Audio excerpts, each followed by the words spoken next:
resources. They were free to anyone with a Qatar residency card. We could take the students and get them set up. Also in Qatar, we had several US-based universities that had a branch there, and we were able to make relationships with the librarians there. So there was a time that when we worked there that there was not an article we couldn't get legally. And that was pretty impressive. We all are in different places with different challenges, but look for the libraries in your community that are outside your library. Make connections with people in your community. Use the resources that we have with each other so that we can get our students great sources. I just wanted to add to your point about it's a good way to find resources in maybe local languages. So, you know, my library doesn't necessarily have a huge collection in all the languages that my students write papers in. So we use some local libraries this year. And the one that I want to speak about is Noodle tools. We just talked about citation generators. Linda and I are huge fans of Noodle tools, but really any citation generator is really going to help out with our students. We both really focus on having students able to identify the author and the date and the publisher.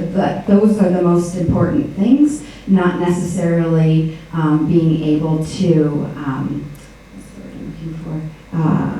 Know where the spaces are supposed to be or what's supposed to be in parentheses or commas, but more attributing the source.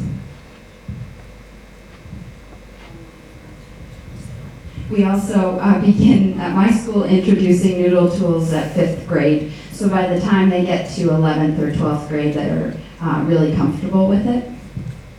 And in those early stages, we allow them as an option to copy and paste citations, and we talk about scaffolding it so that by the time they get to be juniors, they can, or year one diploma candidates, that they know what the different parts mean, and they know how to adjust their citations to make it work. And LibGuides, or whatever platform you use, there's some really great ones out there. Lauren and I have both shared ours. We both borrowed heavily from Katie Day when she was at UWC. The UWC LibGuides are great. We'll have a place in a minute for you all to put yours. There's some really great things. We both use our LibGuides as the basis of our lessons with our students. So when I work with a group of students, if there's somebody missing, they know that they can go back and see the slideshow or have all the links. It's all there in order. And so you can see the formal lessons that we do if you're interested. And there are a lot of really great resources out there. Not only are we supporting our students, we're also supporting the teachers in supporting the students as well. And we really rely on our teachers for their subject expertise, and we really want them to rely on us for our research and citation expertise, so it's a good partnership.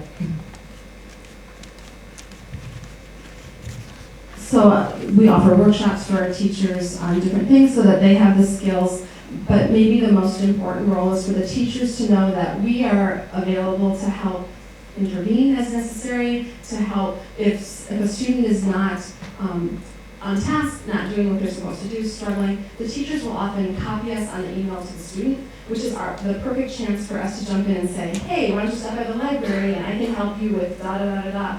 And it gets the teacher off a hook a little bit. It prevents them from having to give more advice than they are supposed to.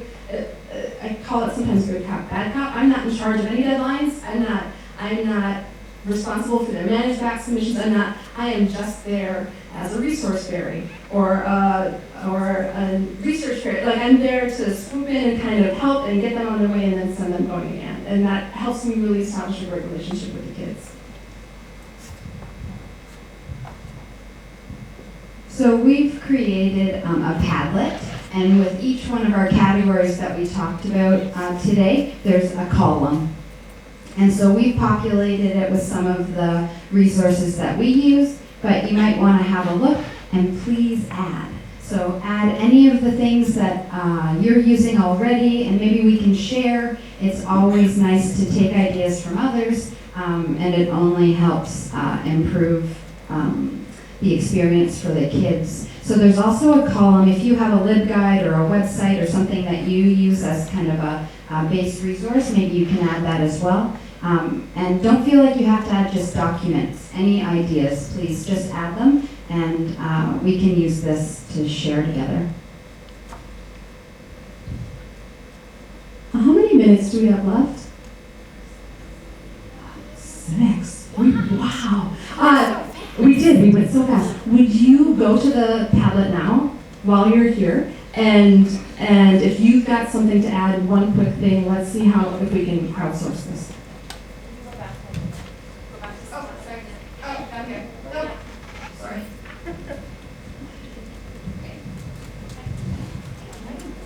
Thank you very much. Thanks.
Should I give people just 2 more minutes to work on those Padlets? Where are we at with that one?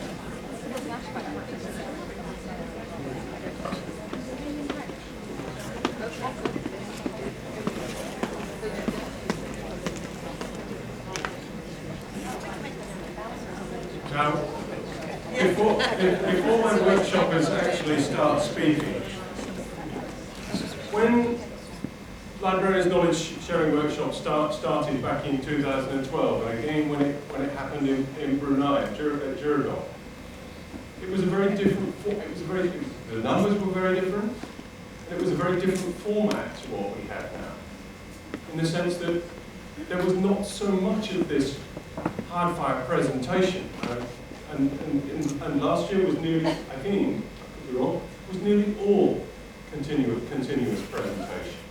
Whereas when this started, the presentations were the minor part of the event, and workshop sessions were the major part of the event. Different people have picked it up, the mechanism has changed. What we are doing here is we're having a little bit of a swing back to the past. In other words, the session after the next break is 3 different workshops, but you have to choose. And people go, oh, I don't want to miss out! And because there was lots of that, but I want to see both of them. if I chose, or Soika chose, you wouldn't have any choice. Now you've got some choice, okay? It's got to be good, hasn't it? Okay, you wait. Okay, so what we're going to do now is we're going to give you 5-minute tasters of what's coming in the workshops. These guys are just going to let you know what they're doing, and then by a quick show of hands afterwards, I need you, you have to make a quick decision. With a quick show of hands, you're going to show me which one you want to attend, because by the show of hands, I'm going to have to choose which spaces they are going to. Okay, so first up, who have I got? It's us. Yeah. Thank you so much. Good.